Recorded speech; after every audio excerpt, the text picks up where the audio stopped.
You know what's really funny, guys, is that we we were sitting here waiting for Jake to show up for the show, and we were like, wait a minute, if Jake doesn't show up, it's like 7 a.m. over there in Kyoto, so we were like, there's no way he's even going to be awake. If he doesn't show up, we don't have a show prepared, so it almost became a viewer takeover special. Can you guys? What's going? Jake, can you hear me? AJ, can you hear me? Everybody good? Yeah. Yeah, sounds good. It's good. All right, excellent. Well, I think we should. I think we should start the show. Let's get this theme song started. Let's do it.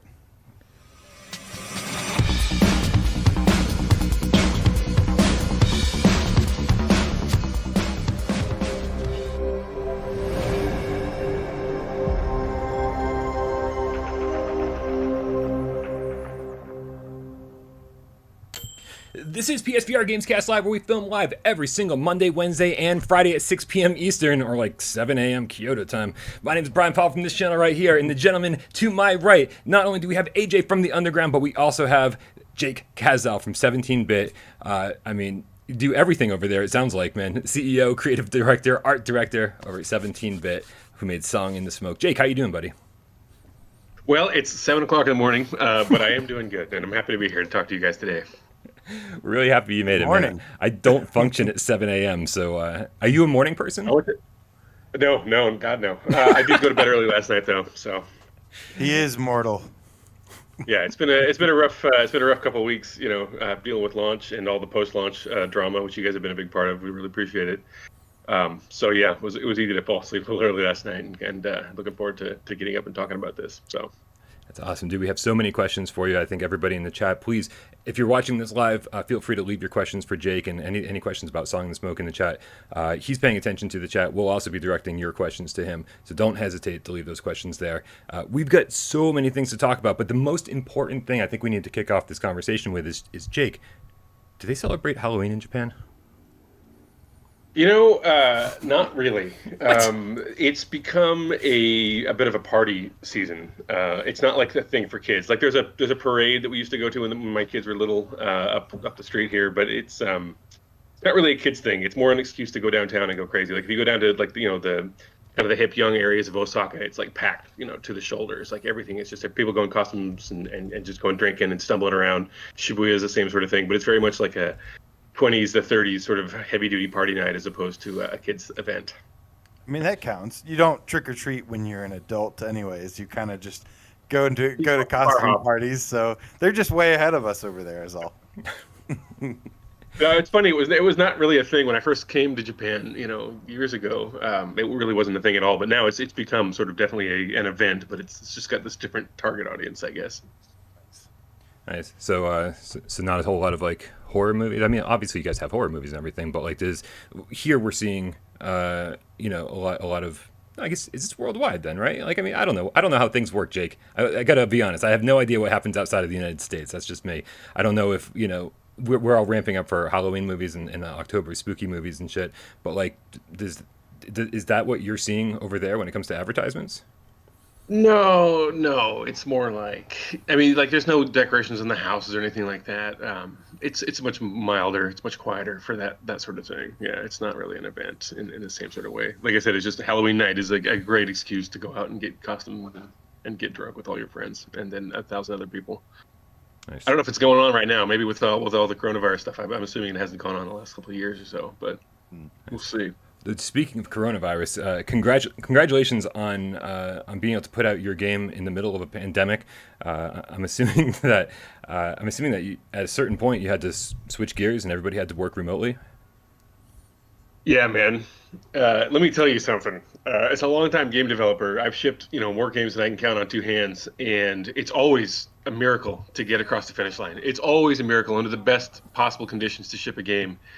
Shipping remotely for the first time and like completely, changing your workflow and needing to rediscover the entire workflow of everything you're doing in the 11th hour, shipping we've been on this thing. We were talking to our accountants yesterday. We've been working on this game for 5 years. It has been a massive project, the biggest, longest thing I've ever worked on. And to pull it all together remotely has been nothing short of an absolute miracle. And the fact that, the team has been so solid and everybody's been in communication constantly, it's just so hard. Everything's 10 times harder than it normally would be, but we still sort of, we managed to shove it across the finish line.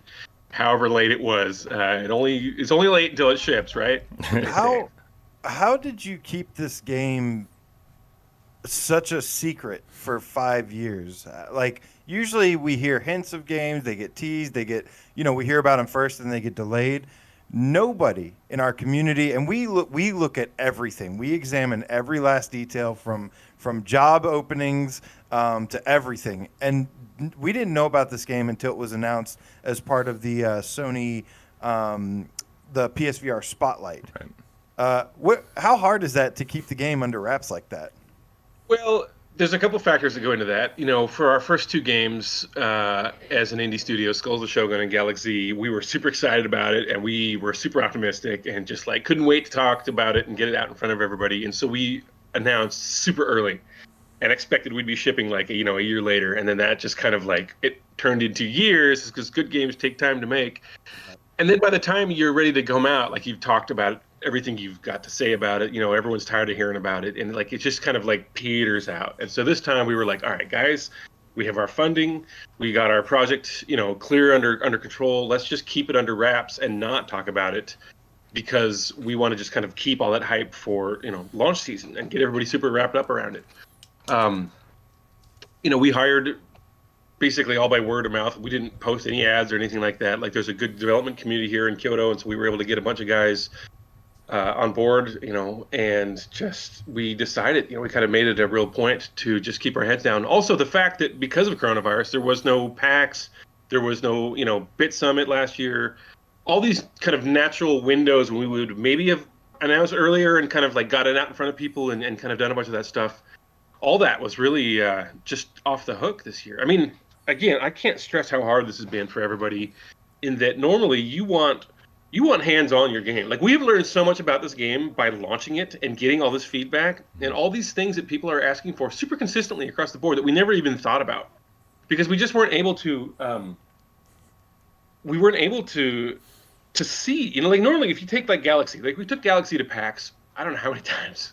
It's probably embarrassing to say, probably 3 or 4 PAXs, but watching 100 people a day play through that first half hour of the game, you're learning so much about this stuff because you're blind to it, right? You're making this thing every day, and you're trying your best. You're making these tutorials and stuff like that. But it's all, the proof is in the pudding. It's all about, can someone sit down with this thing, figure it out, where are they getting stuck? And during these trade shows, we would watch everyone's getting stuck at this one thing. So we'd have a guy with the laptop backstage, hacking on it. We're like back there hacking on it, squish this speed bump down, and now everybody's getting stuck at the next thing. But like in real time, you're watching this thing come to life, and you're watching this relationship build with the users. And so, in the end, you have this just smooth on-ramp. It's, all the bumps are taken care of. Like, everything's been addressed because you've done it so many times. With this game, we just, our first VR game, our first real hardcore VR game like this, it's a single-player game it's super system structured. It's super systems interdependent, super complex. There's all this new stuff you can need to teach a new user just to get them comfortable, like just to get them even into the game. They just need like this big ramp up season. And so we're trying to do stuff with people that are like not really hardcore VR users, and they're getting sick after 10 minutes, and we're like, man, and there's no way to really get these guys involved in a way that we would normally need to.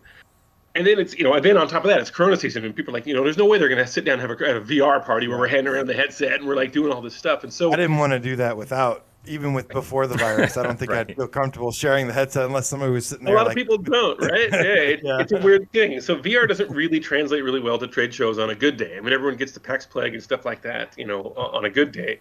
And so now it was just like, wow, we're just sitting here laughing at it. We're like, man, like, most complex thing we've ever done, super hardcore, single player, ramp up, and no play testers, and no way to get this thing out in front of a crowd. Like, it's just been nuts. And then so we're watching, the whole team is just like on our Discord, like freaking out, like, loving interacting with all these people and getting all this data in.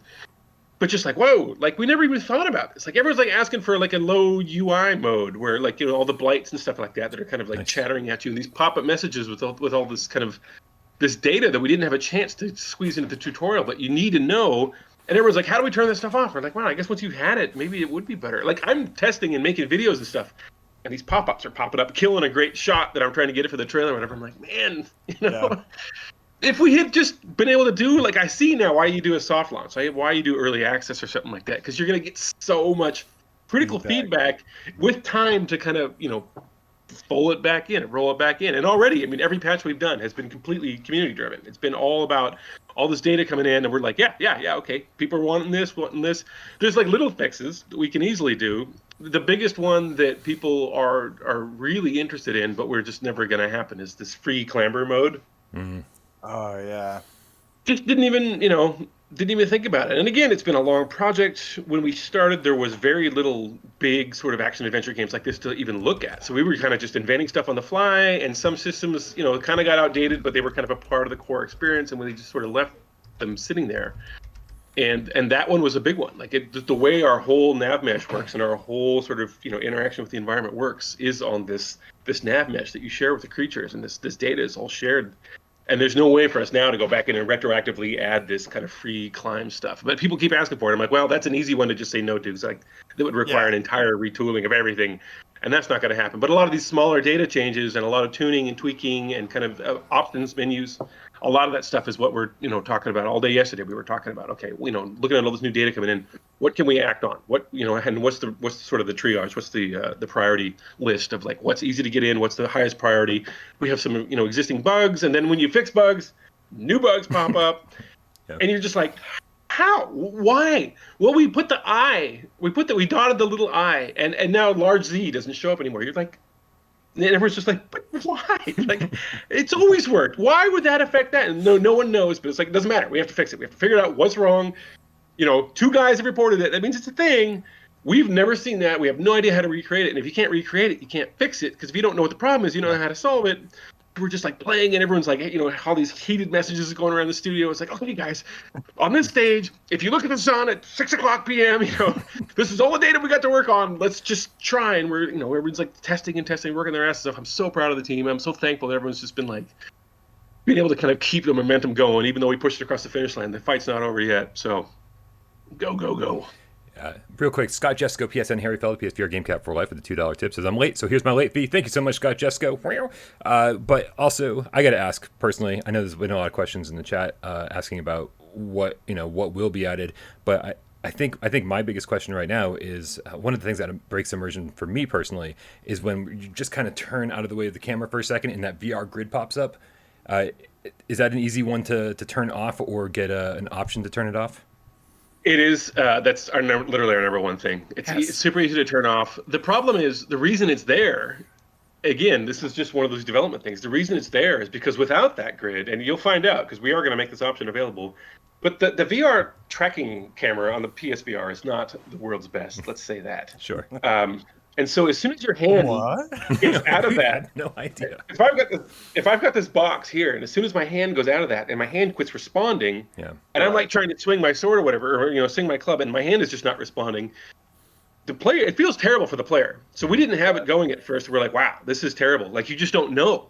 You don't know when your hand is out, and so you don't know when you're like, I really, really need this critical hit right now. I need to know that it's not going to happen because of my camera problems. And that's the whole reason we sat down. We thought there would be some sort of standard plug-in thing for this thing, but there wasn't. We had to kind of go in and create that thing in Maya from scratch and figure out how to have it render and do all this stuff and kind of ape the location of the thing and figure out the size and like how big that cone was from the camera. Like we literally engineered this whole thing to work. And it does help. You do know. You're like, okay, my hand's out. I can expect some screwiness right now. But yeah, literally everyone's like, can we just turn that damn thing off? I'm like, yeah, we totally can. So that's coming. And we get why it's there for sure, and that was a great explanation. But for a lot of us, we have perfected our PSVR setup over the years, and so we know it's like we have it 8 feet away from us. We have it 8 feet off the floor. It's slightly pointing down. It can totally see every single motion that we make. I don't care if we're over here or up there or down there. We have perfected this, especially for for AJ and I who play PSVR pretty much 6 hours a day every single day of the week. Like if that was wrong, we'd be screwed. So hopefully a lot of the cats out there have a good setup too. So when you have the option to turn this off, and they do, they won't be like, "Why isn't this working?" hopefully their setup is up to par, man. It probably made more sense when you started on the game 5 years ago when VR was new. By this point, we basically know all these things. Yeah. For you guys, the bow and arrow, do you So we added a really late addition to the game was the single-handed bow. Do you guys do single-handed or do you do two-handed? Two-handed. Okay. Yeah. Two-handed. So the reason that went in was it's a huge difference. Like you're saying with the camera, when you've got the camera down below the TV set and you're pulling the bow back, that first controller is literally occluding that second controller, and you can't see it at all. Right. And so people kept complaining, like, it doesn't work. You know, it keeps freaking out. And then we just realized it's very simple. You just put the camera on top of the TV where it's able to see both those hands all of a sudden, you know, and then you've got no problem. But we were not able to get in the right messaging, and we're like, well, we could just do this single-handed mode that doesn't feel quite as good, obviously, but it's way more dependable if you are on PSVR with a camera down low. So I love it, man. Thankful to hear that, because I think it's much better with two hands. Rhodey in the chat says, LOL, months of engineering so the game cats can just turn it off. Is that how it feels to be a developer, where you're like, we put so much work into this and you just don't like, are there moments where, like, you obviously were watching a ton of people play the game at launch and you were seeing how everyone was, you know, reacting to the things that happened? Was there anybody on the team, or was everybody on the team going, why aren't they doing this thing we told them about? Like, why, you know, was there any obvious thing that gamers were just missing in the game? I think it was a very different experience. It was actually more like we were super worried about little tiny things that no one was noticing. You know, we were like, we've been on this thing for so long, and we've been just hammering on these things so long, and like you start to kind of rat hole a little bit, right? You're like, it's not right yet. Everyone's gonna like hate this, and they're like, dude, no, it's like this little tiny thing. Like, you need to be worried about the bigger strokes, and so people love the big strokes. There were some bugs, and there was, you know, some of that stuff that's really hard to watch. Some of the balancing things were like, wow, yeah, like watching new players again. They're new to it. They don't have the vocabulary. They don't understand all these kind of minutiae and these subsystems that we just have this innate understanding of, which makes it tough. But yeah, more than anything, it was just like, wow, it went smoother than we thought, I think. Yeah. I think, you know, again, we had done a lot of internal testing with just anybody we could get our hands on. Like, hey, mom, you know, will you play my game? And she's just like, I don't really understand what I'm doing. And we're like, this tutorial's too hard. And then you give it to a bunch of hardcore gamers, and they're like, yeah, this is great. And they zip right through. You're like, okay, no, we're good. We're good. It's fine. This game is definitely a lot bigger than what we were expecting. We were, you know, VR games are not typically the same length as non-VR games, especially from indie studios. And, you know, this game is ginormous. I've got 60 hours to prove it, and I'm still playing it. I still got 2 trophies left for the Platinum Trophy. I think me and Nick Ulo, he's probably not here right now because he's trying to beat me to be the first to platinum it. What a sneaky I'm bastard. watching you. I'm going to pull up my PS app and monitor him. But you know, of all the things, like there's so many things this game gets right and does really well. When you started this game, though, what was the first, like, main focus? Like, the first thing that you were like, this has to be perfect? Or was it just from the beginning, like, a bunch of stuff that had to be right? I think really for me, you know, when I first played the VR stuff, I was really excited about, you know, all this stuff. And we were the first, you know, we kickstarted the first Oculus, the DK1. And so when I first started playing stuff, I was just, you know, completely consumed by the concept of making a game like this. The game originally was going to be more of a top-down kind of, you know, run around smashing animals, doing stuff like that. But I think for me, it was this promise of being able to deliver this self-contained world. And what I wanted was everything to be, anything you can interact with would have a purpose in that world. And everything could, you know, any rock could be turned into a tool, it could be turned into a weapon. You know, you would inherently just innately understand the value and the property of a rock. You're like, okay, I've been in the woods. I understand what a stick does. I understand what a rock does. And if we could create this kind of self-contained world where there wasn't that many objects in it, but everything in there was real, and it kind of like became part of this ecosystem, and then you could literally survive in that little made-up simulated world, you know. And like to me, that was just like fascinating. I was like, it felt like some sort of weird, like, you know, deep space sort of simulation thing where you're off on the Enterprise, whatever. Like you're stuck in this weird little simulation, but you're like, yeah, but there's enough stuff for me to literally survive here if I just play my cards right. Like to me, that was always kind of the core of this whole thing. And then like making this beautiful world. And I guess the next thing after that really for me was to make the AI not feel like a video game character AI where it just sees you and it runs at you and one of you dies every time. Like I wanted it to be like, no, there's like, these are animals and they've got some self-preservation tendencies and they, you know, they're living in this world and you're kind of storming in there. that's what I really wanted to kind of That like, kick off with. that was actually one of the questions I had written down was what kind of studies did you do for the animals? Because, you know, they do like live and breathe in the world and they react like you said. And, you know, but there's all these little details like at night you see their eyes glowing. And what did you guys like do a bunch of studies or did you just like know to do all this off the top of your head? I mean, I like camping. I like camping a lot, and I like you know, Japan's got a lot of weird wildlife. Mm. One of the things we did was my friend, a good friend of mine, Bruce Straley, was the director of, you know, Uncharted and Last of Us. He's a good friend of mine. He actually helped out with the story on this a little bit. But he came out here and we went to Yakushima, which is the island down the very south of Japan that has this huge old growth forest. It's kind of where Princess Mononoke is basically based on, all those kind of crazy rock outcroppings and all that kind of stuff. And so we went there, and there's a lot of deer and monkeys there. And I just spent time hunting these deer. I mean, I wasn't using a bow, I was using my camera, but I was like stalking these deer and kind of like seeing how they would react. And like I would kind of like get over a hill and watch their body language and see when they started getting nervous. And then when they would run off, like how far they would run. And like, I just kind of spent a bunch of time like kind of exploring the boundary between the deer and myself and how close I could get and kind of how they would react and stuff like that. And just took a ton of notes. And Bruce and I got surrounded by monkeys. There's a lot of big monkeys there. There's big Japanese macaques. I don't know how that's pronounced. And again, it's just like this relationship with him, like them noticing you and them getting kind of riled up and you getting closer. Like he's like, you know, you're not supposed to smile at monkeys because it's like a threatening thing when you show your teeth.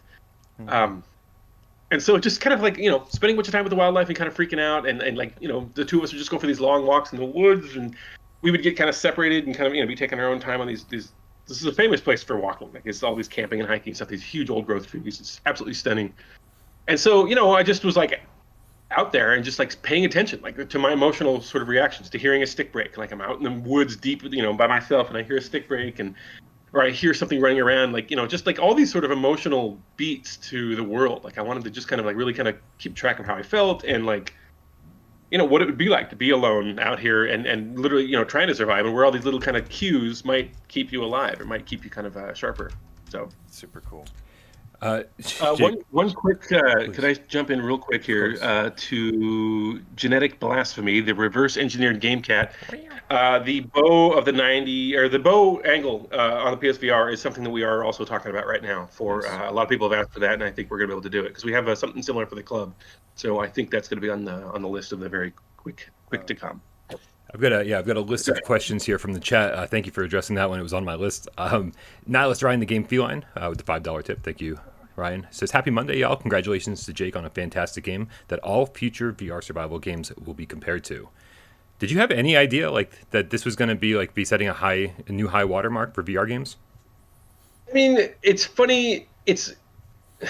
The game is very complex, as you know. Yeah, and like most games, it's better to kind of have the core of it earlier, and then you just sort of organically add more content to it. This game was very systems dependent, and a lot of independent parts were moving, and we kind of just like we knew we weren't going to have that core right away, so we had to kind of like design a bunch of stuff, and then push towards this center. And you know, people were like, I don't know, you know. Some of the guys on the team are like, I don't know, you know, I don't know if this is fun or not. I can't tell if we're making a fun game. Like this isn't quite working. And I'm like, I know, but you have to pretend that this thing is going to be here, and you have to pretend this thing is going to be here. I could kind of see it in my head, and I had high hopes. I wasn't positive it was going to work out, but I had high hopes. And as you know, I have a good imagination, and I can kind of like let go of stuff. And I was able to kind of pretend. I'm good at pretending. I was good at pretending that the system was working, and then I could pretend that this thing just didn't happen, and that thing actually worked out. And like, you know, in my mind's eye, if you put all this stuff together, maybe it would be a fun thing. And then towards the end, you know, as these things kind of lock into place, and we're playing, you know, hours and hours and hours and hours and hours, I'm like, I'm having a damn good time. I don't know about you guys. Our tester was like a very lovely guy, but he gets volatile, and he would be playing a lot of VR, like, you know, just all day, every day, and he would get really frustrated with stuff, and he's like, I don't think this is fun. And then one day he was just like, man, I played all weekend. And I had such fun. I had so much fun just like doing my thing. And like now that I'm kind of getting past like looking for the little things and I was just playing and I was able to just really enjoy this. He's like, I think this is a really fucking fun game. And I was like, I keep telling you, I think this is gonna be really good, you guys. I think it's gonna be really good. And then yes, the reviews are just like, holy shit, this game is so much fun. And we're all like, just like relief, like we did it. It worked out. It's kind of crazy. It worked out. It's a really great balance between being an immersive VR experience and just a fun game. I mean, it starts you out with a three-headed crow, and one of those heads is like a demon witch lady.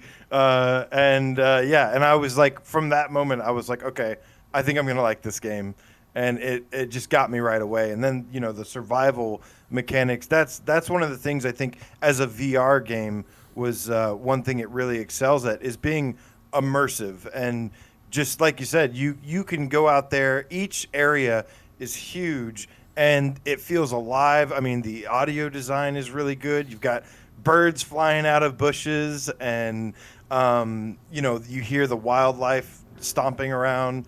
But yeah, I think it's just a great balance between the two. We've got Glad to hear it, man. We've got Sung and the Flame Cat in the chat. Says, okay, serious question, and I think I'm going to expand on this question before you even get a chance to answer it. He says, will there be any merch available to buy? I got to say, for one, I'm upset that I'm not wearing a Song in the Smoke shirt right now. I feel like we're very off-brand. I said, I just love the artwork and want a poster or T-shirt or whatever. And then Shun Muso asked, before the show even began, are we going to have a retail release of this? Maybe a partnership with Perp Games or something along those lines? Let's see. There's some tough questions in there.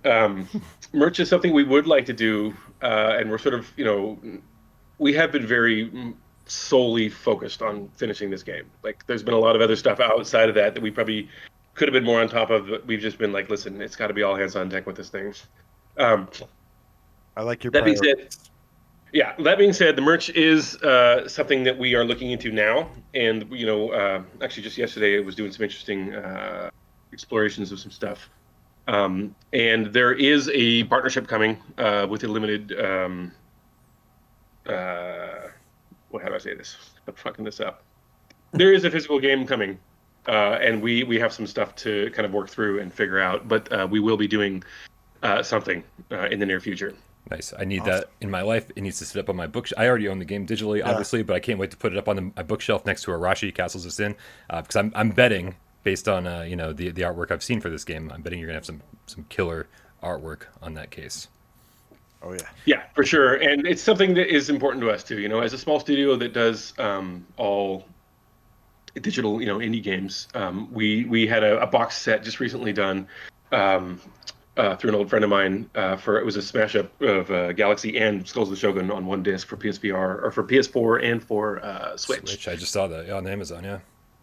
Yeah, and just having that on my shelf is like the first thing that I look up at, above everything now, and it feels really good. Obviously, but I come from a generation where everything came in cases, and it's a little weird to kind of move to this new generation of just like everything being digital and stuff like that. But having that package, it means a lot.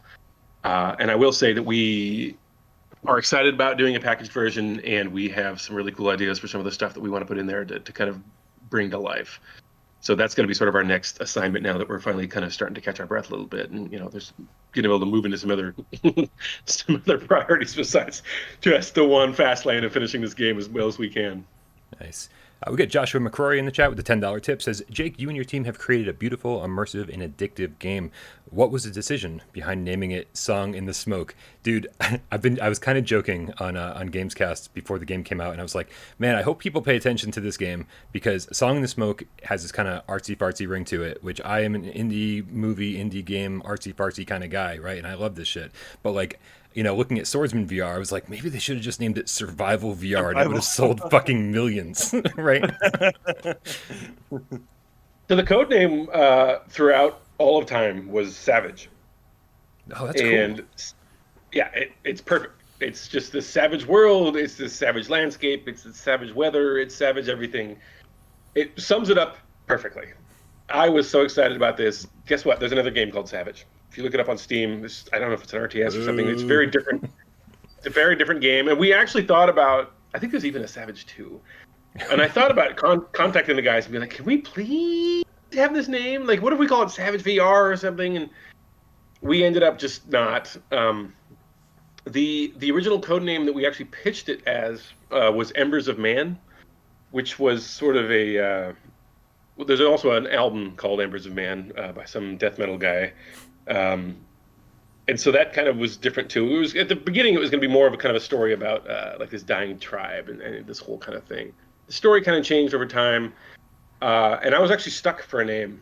And I was talking to our good friends up at 8-4 in Tokyo who do a lot of localization and translation stuff, and they're really involved in the scene in a lot of ways. Some of my best, oldest friends in the game industry, and their guy, Brian Gray, is a translator that does a bunch of stuff for Square and all this kind of stuff. He's just a really talented writer and really good guy who comes up with names. It's kind of, he's just like known for his capacity for this stuff. So I went up to Tokyo a while ago, and we just sat down at a cafe, and he had not played the game or anything like that. And he's just like, just talk about it.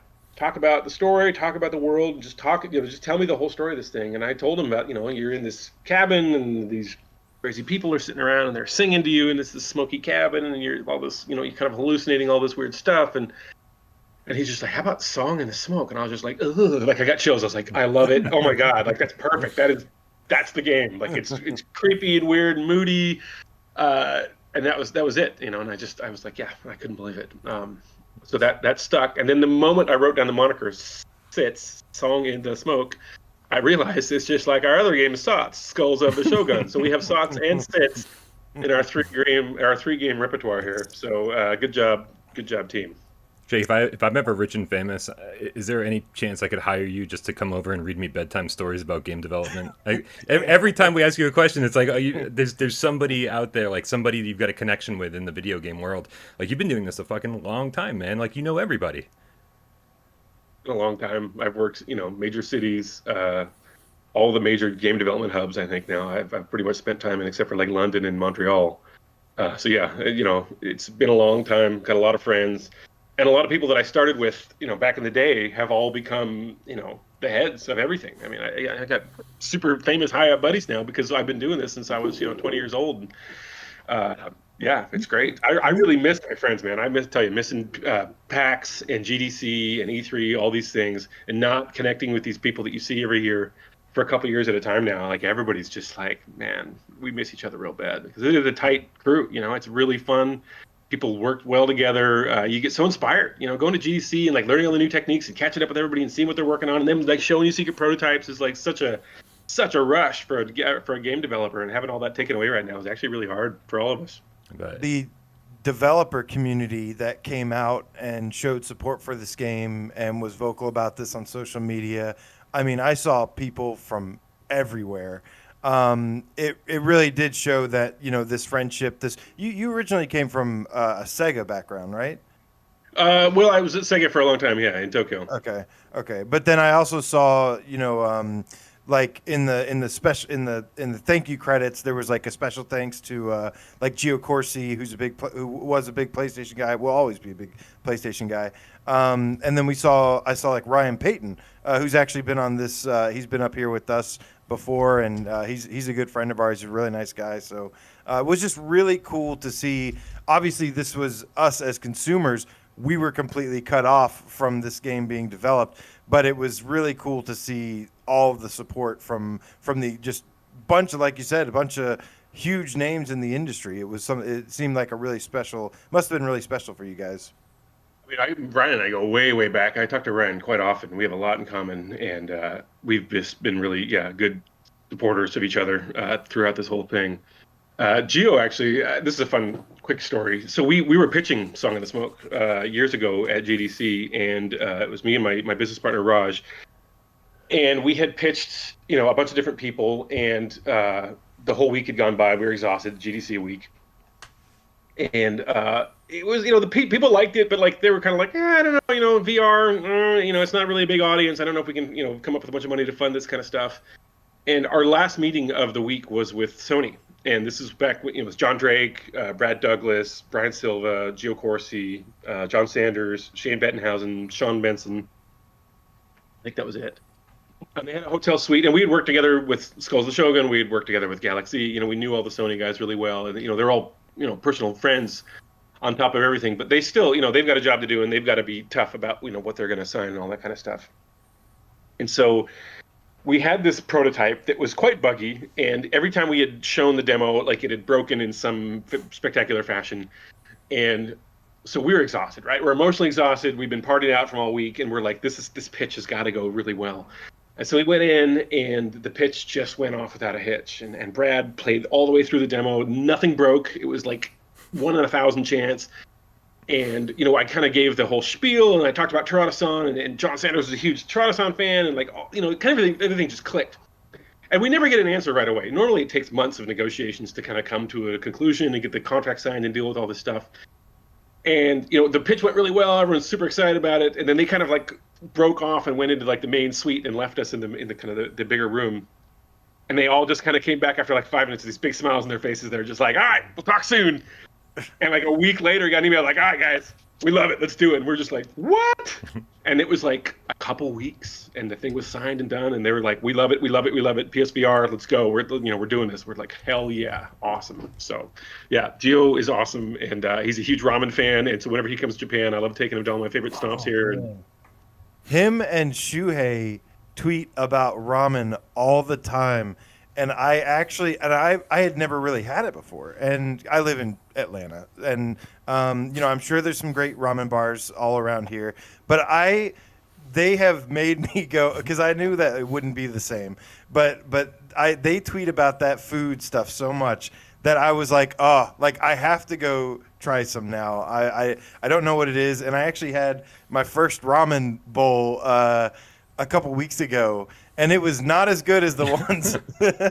It was not as good as the ones that they tweet about and stuff. But I was like, oh man. So I have this secret dream that one day I wanna go eat some ramen with like you guys or Shuhei. I hope you can come to Kyoto, because I turned these guys on to my favorite place, which is a Jamaican ramen shop down the street that we go to all the time. It's like a Jamaican jerk chicken ramen that doesn't make any sense at all. But Shuhei loves it. Gio loves it. All those guys, they're like, you look back at their stuff, they're always talking about Jamaican ramen. They talk about Kyoto, they're like, we're hitting Jamaican ramen like every single time. So I look forward to taking you there someday. It's amazing. I'm actually probably going to go today. Nice. Man. Yeah. I can't. I love ramen, man. I need pork belly. I'm not a huge meat eater, but I need pork belly in every single ramen dish that I order, for sure. As we have, I hate to bring it back to Song in the Smoke because ramen is a great topic, but we do have more questions. So let's talk about a few of them. We got Slyword at 251 at GameCat with the 5 quid donation saying, I wanted to talk about last night's RE7 glitch, but now's not the time for that. Jake, I'm loving Song in the Smoke. It's a bit, whoa, arigato gozaimasu. I'm probably got that wrong. Hashtag higher pants for AJ. Did I pronounce that totally incorrectly? No, you actually nailed that. It's pretty good. Oh, nice. What does it mean? Thank you.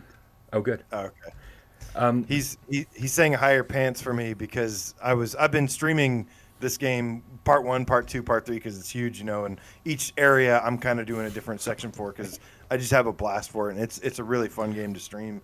And in your last update, now your clothes they have bindings, leather bindings or bark fibers, and I was, we were testing. I was playing the next section while testing, and and then I'm fighting a yellow fang, which is like a hyena, and my pants fell off while I was fighting. So we were making jokes about the yellow fangs being bullies and they go around pantsing people. Yeah, they go around pantsing people now. That was actually a mechanic that was in the game, and we just, with everything going on, there was a couple things that just hadn't been taped together. That final circuit had not been activated, and so that was off the table for way too long. And so some of the balancing and some of the tuning of that did not get the TLC that we had hoped it had.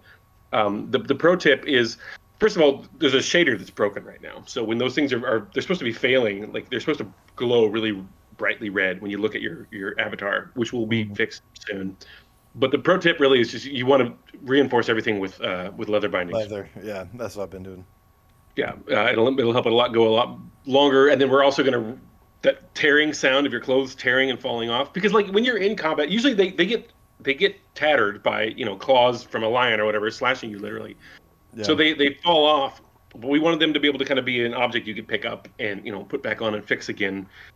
So we need to just really kind of turn that sound up. We're like, and you can tell the thing goes bonk, and you're like, okay, I lost my thing. I think we might even do a pop-up message that says, hey, dude, you just lost your clothes. Like, Because if you do lose them and you don't notice because you're not looking at your feet or whatever, you lose your boots in a big fight and you roll along without it, you start to get freezing cold all of a sudden.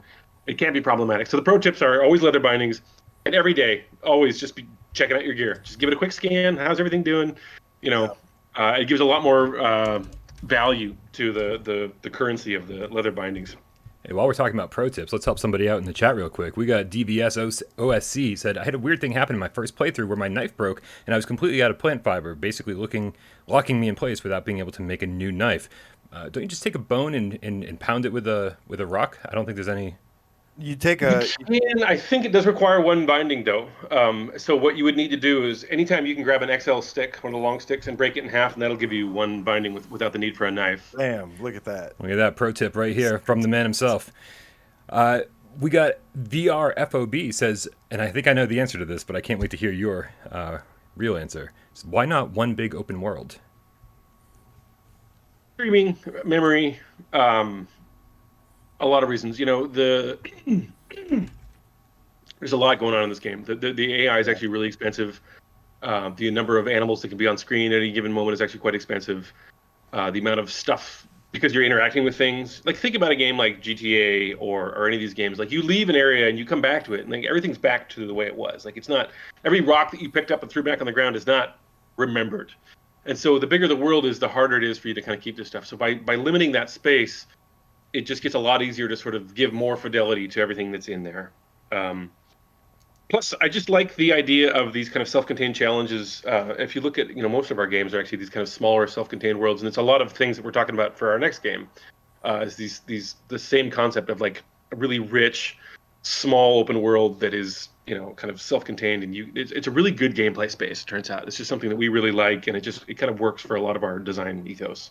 It's connected really well though, because ever since I think Final Fantasy games, which I was a big fan growing up, they had these huge open areas, and I always liked it a little bit more than open world, because it's like, yeah, the open world is cool, but like you said, you can cram so much more if it's in a big area. It can still feel like an open world, and I think that's kind of what this game does, similar to almost like, it's not like everything super procedurally generated like No Man's Sky, but it's like when you leave an area, there's a giant glowing skeleton entrance to it, and then you kind of walk through a portal, and like there's not like a loading screen right there. I mean, you walk through it, and then the smoke clears, and then you're in the next area. So, it's funny just on that topic. The Quest version kind of came on later. Like, Oculus saw the game at Bit Summit actually a couple of years ago, and we're like, oh my god, we got to do this on Quest. And we're like, well, I don't, it's a PC and a PSVR game. I don't think we'll be able to squish it down onto the Quest. And they're like, well, we would love to see that happen, so let's find out if we can. And so they gave us a budget to kind of do some tests and try to bring this thing onto Quest. First test did not go well. I was dubious this was ever going to work out. But as we kind of went along, we were able to kind of keep hammering on stuff. And we really, it had to be parity, right? It had to be like the same game. We didn't want to have like separate versions of the game. Like, it had to be the same exact game, same experience, just different visuals to kind of go with the lower hardware. But over the course of kind of like these hyper optimizations we had to do to get it to run on Quest, we basically got the game running so fast. I was going to have these big, beautiful Trotason concept pieces for our loading screens. And for the whole game, I'm like, yes, we're going to use these. It's going to be great. Every time there's one of these loading screens, people are going to be able to enjoy this beautiful artwork. It's going to be amazing. We're going to have this whole gallery of stuff that'll cycle through. We got the game too damn fast. There's no loading screens. At the end, I was like, wait, guys, when are we going to shove in this stuff? And they're like, Jake, there's no loading screens. Like, the game loads so fast. And I was like, God damn it, you're right. Like, no. Mad about no loading screens. That's a first. Well, I mean, AJ is known as the defender of loading screens, so... I was until I got a PS5, and that SSD is nice, man. Right, we take it all back. We take it all back. Yeah, I take it all back. It was in the 90s and stuff, I didn't mind, because usually you'd have to wait 10, 15 seconds, but then you get a quality level out of that loading screen versus...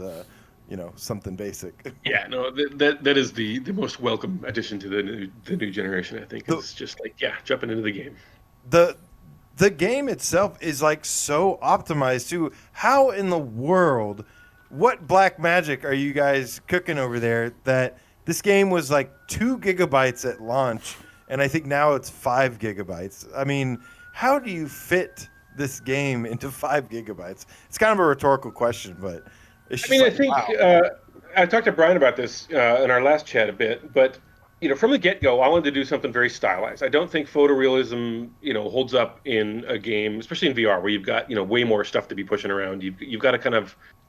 I think the most successful games have a really unique identity visually and kind of can define a visual goal, an aesthetic that you can deliver on that is sexy and juicy and nice and fits the tone and fits the world without being super hyper demanding. And so by this kind of minimized style, which I was really adamant about, losing, I call it the lost and found edges, losing detail in the shadows, just bits of highlight with the normal maps, stuff like that, with this kind of toon shader we built.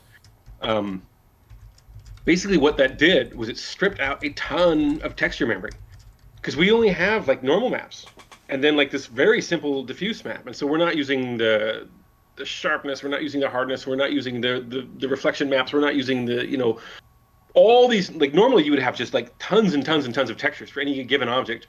Our texture budget is minuscule, which allows for super fast loading. And it allows for super high fidelity, because these normal maps, they kind of change their, normally you get tiling patterns if you use small textures. Like you'll see that texture tiling over and over again. Right. But if it's a normal map, and there's a couple normal maps on a lot of these things, it has a small detail normal map, then it has a larger, bigger normal map.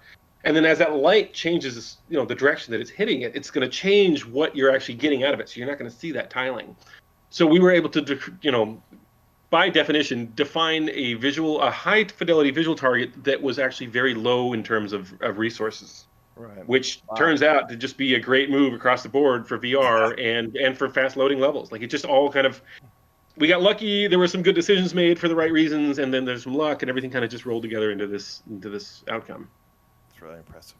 Speaking of rolling, Kill Artist 1, the Dreamweaver Game Cat with $5 tip, says, loving the game. I did have one small but funny issue. My bow rolls away if I drop it. LOL.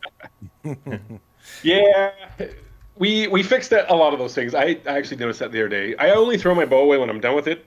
But it does roll away. Basically, it's a collision. There's a cone. Like you're looking for the cheapest geometry that you can, Right. that has physics properties in the world. You're not actually, you're not testing against every single polygon on that whole bow. Like it's basically wrapped in a package, and it's just a cylinder. It's one of the cheapest things you can get away with, and so it does tend to roll. Some of our stuff, we ended up going in and squishing those cylinders down, so they would roll a little bit and then flop over and stop.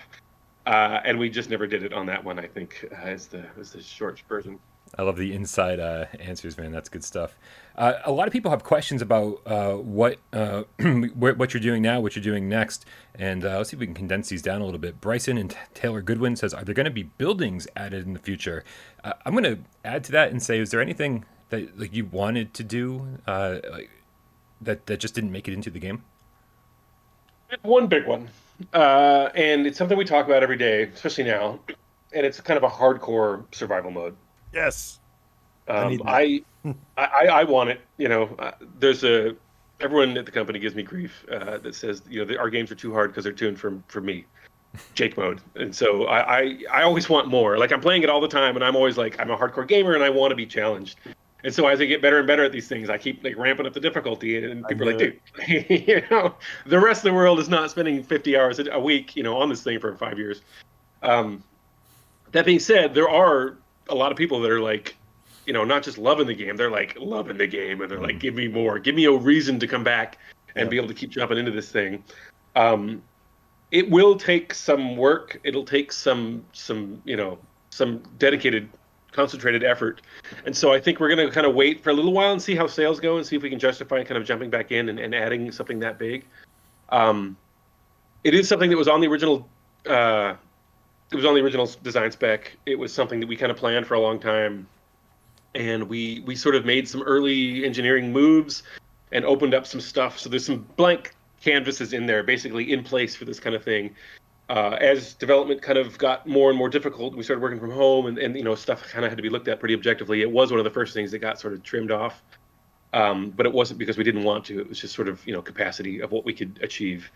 That being said, it's definitely something that I'm looking at, and we're kind of talking about, like, what would be the easiest way to get through this.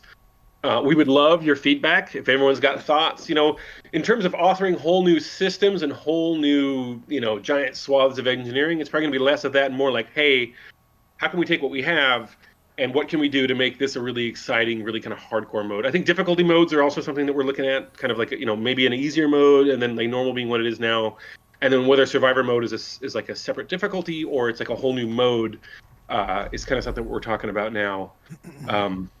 But yeah, it's something I personally would love to do. So one of the cool things about being the devs is that we have cheat tools because we're testing stuff all the time. And we don't have to beat the whole game and in one go. We can just hop into a level. So lately, to get my jollies off, I'll jump into like Glacier Meadow or Frozen Forest with like basically the starter kit, like with just grazer clothes and like a really weak bow and a really weak everything. And you're basically like freezing your ass off from the get-go. So you got to run around, you got to get cold herbs, and you have to kind of like really scramble because you've got nothing in your inventory. You don't have your whole, coming up to this part of the game with all this cool stuff. Like you're starting off with 0, and you got to hustle. And I'm like, but man, I'm having a really good time with this. Like, I wish that we could kind of come up with these one-off modes and like a way to just be like, hey, here's a single challenge. Can you make it through, a week or whatever that looks like? I don't know. We're trying to kind of figure it out. But again, this is the kind of thing that if you guys have got, and all the viewers have got ideas and input for kind of the stuff you'd like to see, like now is the time to beat our brains with stuff you'd like to see for sure. Yeah, I think one of the things that based on the question that was asked, I feel like it kind of triggered something in my head saying, you start off with nothing and then you start building clothes and you start, you get a campfire and then you build these things that help you out around the campfire. Was there ever a plan to like allow you to build a hut, like something that was like basically allowed you to survive the night a little bit longer or easier, just like even more advanced building mechanics, or was that never on the docket? I mean, we had more stuff originally. We had a bed, and so the hides of your bed would be one of the I don't know, the defining factors for how warm you could stay. Like you had a bed, you would actually sleep at the bed as opposed to just sleeping next to the fire. Your cloak, which is your inventory cloak, also had defense and warmth and stuff, and that could fall off at one point. But no, this is really kind of like, I mean, I know a lot of survival games have kind of like really in-depth crafting stuff and you can sit there and build a whole city and things like that. This is more like one dude barely getting by, freezing his ass off over the night, trying to not die from this lion. Like, they're not meant to be really permanent outclaves. Right. Enclaves? What's the word I'm looking for here? I think enclaves. Outposts. Yeah. They're meant to be like, I'm camping here for a couple nights and then I'm sort of moving on. So it was never really meant to be that deep. It was always kind of more like, I'm going to tan some skins here. I have my survival sack basically coming online. But yeah, it was never really meant to be a whole lot more than that.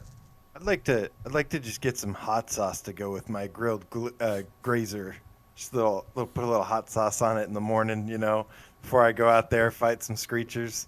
Be nice. Well, you can take your caffeinated herb and just dump that on the top of the meat. I don't think it'll work super well, but only one way to find out, right? Get in there, experiment. What do you think the tastiest animal in the game is? This is really going off the rails here. I like this. I mean, the size of the meat on the we call them the inoshishi, which is the Japanese term for boar, but the inoshishi is the charger. Okay. His meat is so big when you're taking it off. And like you said, I'm not a big meat eater either, but I do like pork belly every once in a while. And I always just imagined that would be like the super thing. We had different tiers of meat before. We had way more types of meat. It was way more complicated. We kind of streamlined a lot of that stuff down. So it's a little weird now. You're taking this meat this big, and then when you get it in your hand, you're like, wait a minute. But that's just the way it is. So sorry. Rody the Game Cat in the chat with the $20 tip says, thanks for coming on, Jake. My respect for what devs go through it grows every time I hear an insider development story. I'll be starting Song in the Smoke soon. I apologize ahead of time for turning off the grid you work so hard on.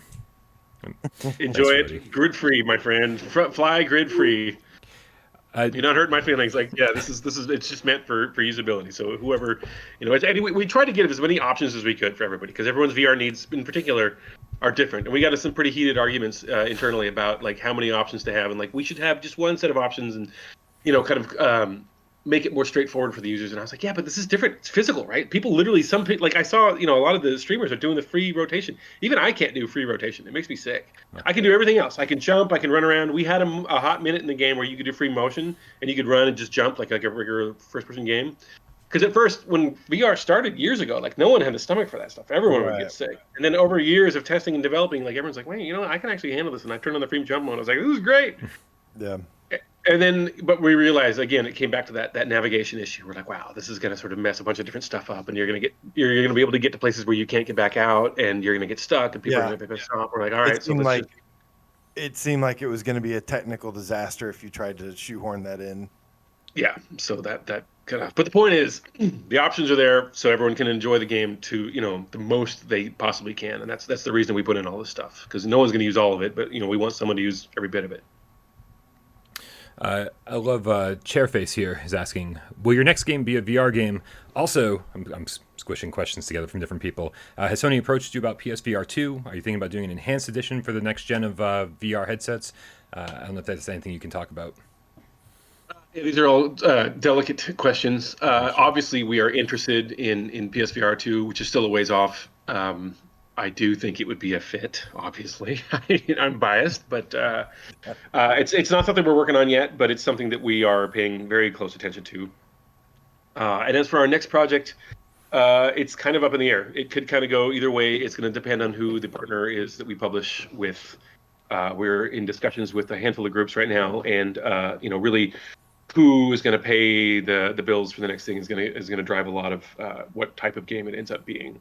We have a pretty solid concept, and we're really excited to get going onto a new thing. But when that kind of comes on, right now we're really focused on the Steam version. Actually, we're kind of focused on the PC version and what that's going to mean, if there's going to be any sort of additional tweaks and tuning for the PC stuff or not.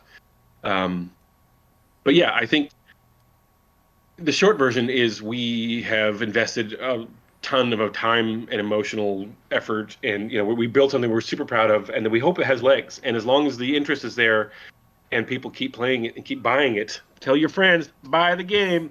Yeah. The more support we get, the more we can continue to kind of keep this thing alive and keep adding stuff to this. As opposed to a brand new game, I think the idea of adding more and more stuff to this would be something that ideally would work really well with us being able to kind of start on something new, but being able to kind of keep this thing hot and keep cooking on it, which would be, I think, a win-win for everybody. So, but it's all going to be down to sales. And, PSVR and Oculus Quest and Oculus Rift, Steam, they're all fantastic platforms, but they don't have, the zillions of users that you need to kind of have like a really big hit.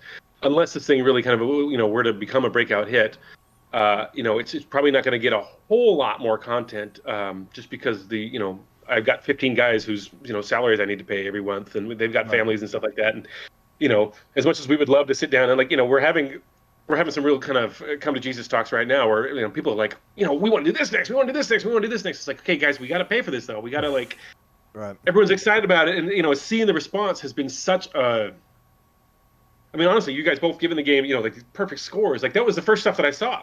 We had no idea what the reception was going to be. We're like, people are going to hate this. What's going on? You guys are like, 10 out of 10 is fine game rules. We're like, I'm share this with the team. I'm like, you guys, look, they love the game. Oh my God. And so everyone has this whole second win now, and everyone's got all these ideas, all the stuff that kind of didn't quite get finished. We can finish this, we can do this, we can. I'm like, okay, but it comes down to we need to. Still have to make the money. Right now, it's a weird time too for PSVR because we're in this transitional period right now. PSVR 2, like you said, is ways off, and we're patiently waiting for that, but still trying to enjoy the time that the first gen headset has left. So it's a little bit slower right now, but it hasn't released on Steam yet, has it? No, it's a couple weeks out. We're getting close, but yeah, a couple more weeks.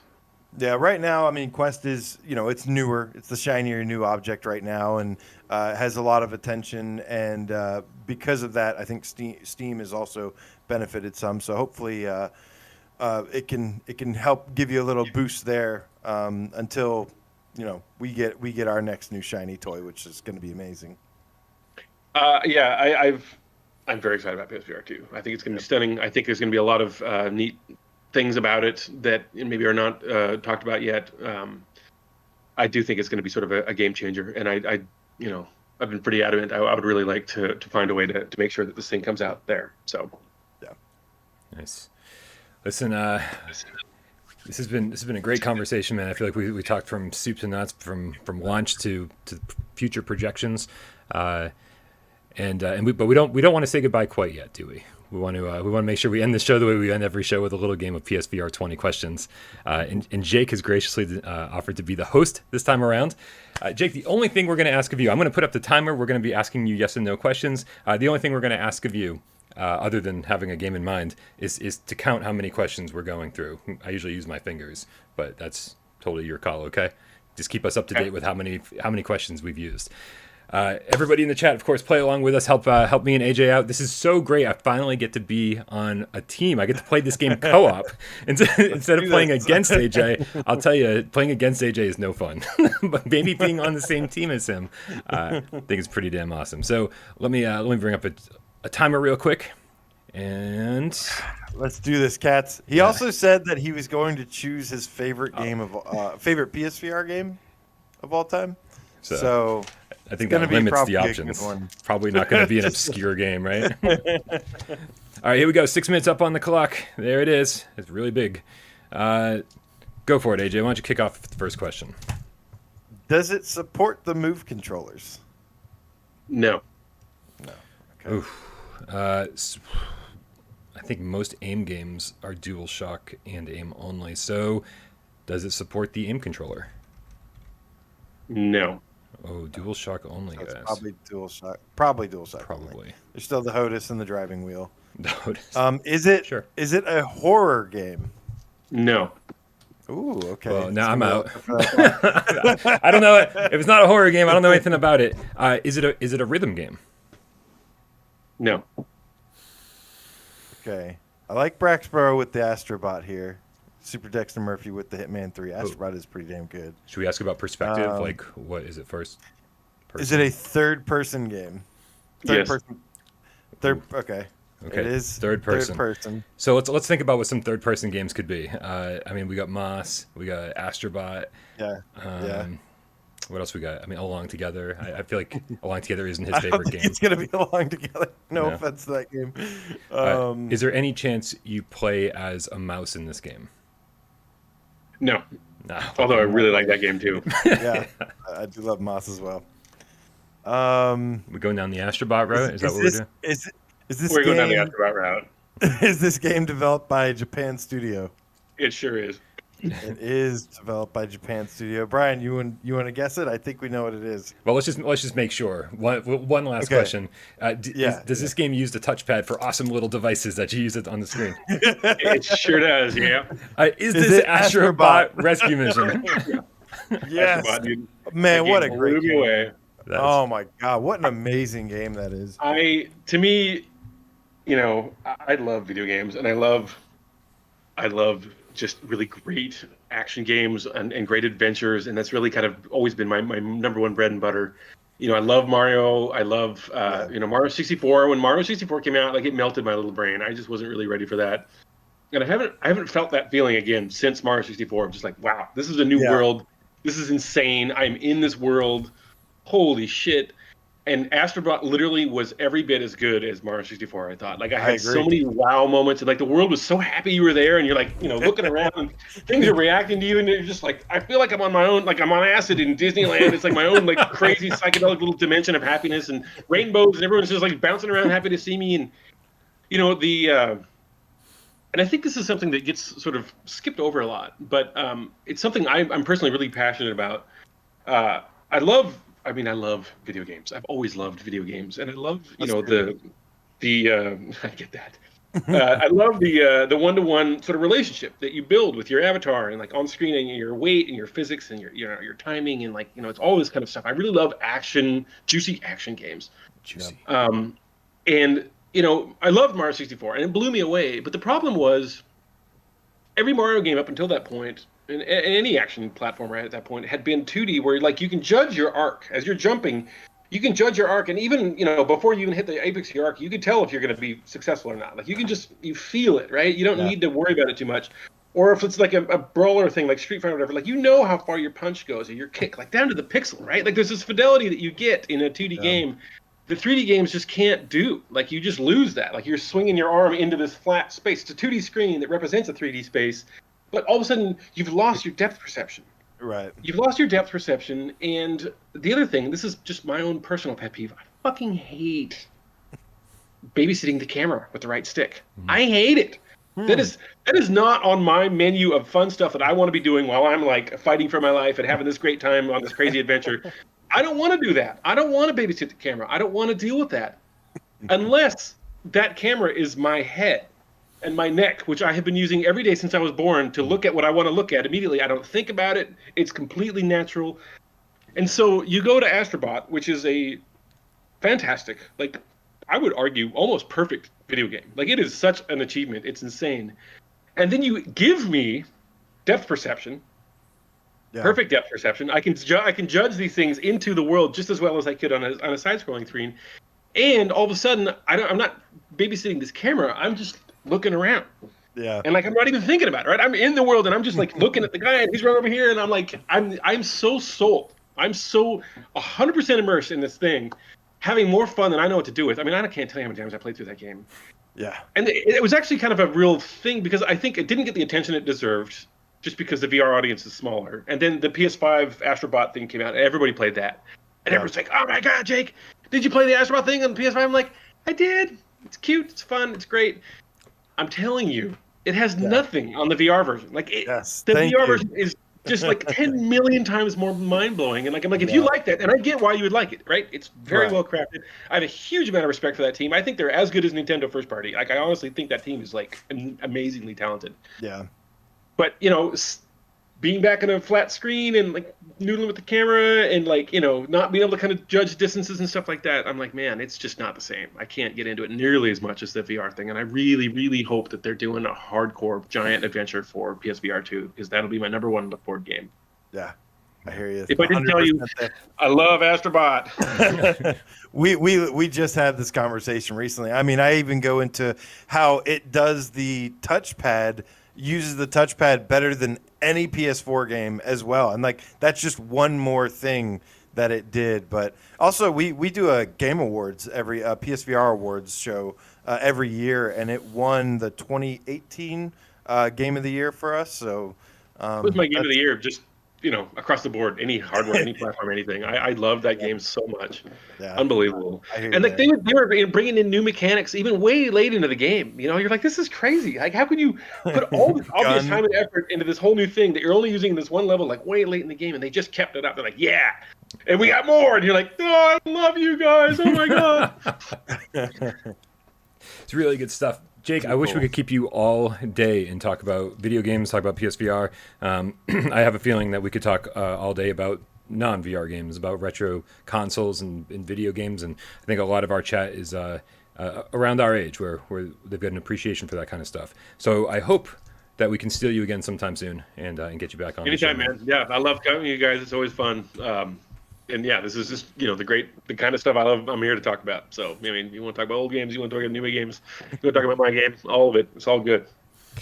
Awesome. Yeah, I always really appreciate this and having a great time. So anytime. Thank you for being here, man. We really, really appreciate it. The chat is very, very appreciative of you being here, too. This was a fun show. So thank you to everybody who hung out in the chat. Thank you to everybody who donated during the show. Thank you to everybody who supports us on Patreon. Of course, thank you to AJ, who I can't do the show without, and the moderators, and Sci-Fi Game Cat Henry, and Miles Dyer, and Jay Meow, everybody who makes this channel run. It's not just me. It's not just AJ. There's a whole fucking community that's making this thing happen. Jake, we'll see you soon, man. But it's time to cue the cat. Do the cat, Brian, because I want to say congratulations to Jake for the launch of Song in the Smoke. Song in the Flame Cat says hashtag hire Jake. I agree. Hire Jake. Yeah, absolutely. Nihilus Ryan, the game feline, says love these Devin news. Thank you guys for joining, man. Secrets Up, good to see you. Endeavor One in the house tonight. Thank you guys so much for joining. That Game Cat in the chat. Genetic Blasphemy, the reverse engineered Game Cat. Bryson and Taylor Goodwin, thank you for joining. Also, everybody, thank you so much for submitting questions for us and having Jake answer some questions for us. AJ, I'm breaking in with a breaking news. Scott Jessico, I missed his tip. Scott Jessico, PSN, Harry Fellow, PSVR, Game Cat for Life with the $5 tip. Says, bought Song in the Smoke. I just need a week off to play it. Oh yeah, I got the last week of Spooky Month off of work. Let's go. VR is the way. Hell yes. Thank you, Scott Jessico. Sorry for missing the tip. Scott Jesco, Ben Dawson, thank you so much, man. Secrets of Dan Kiefer, Twitch of the Single Player Game Cat says play more Dreams and Song in the Smoke off. They make sure you guys join the 17-bit Discord as well. They've got like a bunch of talk to devs. They got suggestions box, bug reports, all that good stuff. Dude, join our Discord. We're giving away Song in the Smoke. We're giving another one away tonight. Yes. Good luck to that, cats. Otter X, the Restless Wandering Game Cats. Guys, have a great night. We will see you on Wednesday. Right on. Sorry, I went and tried to find my cat. I couldn't find him. He's the giant Maine Coon, who's my best friend, and I wanted to get him on the show, and he's hiding somewhere. Oh. Well, that's it, man. I'm going to end the show right about here. So we'll see you guys on Wednesday, 6 p.m. Love you all. Excellent.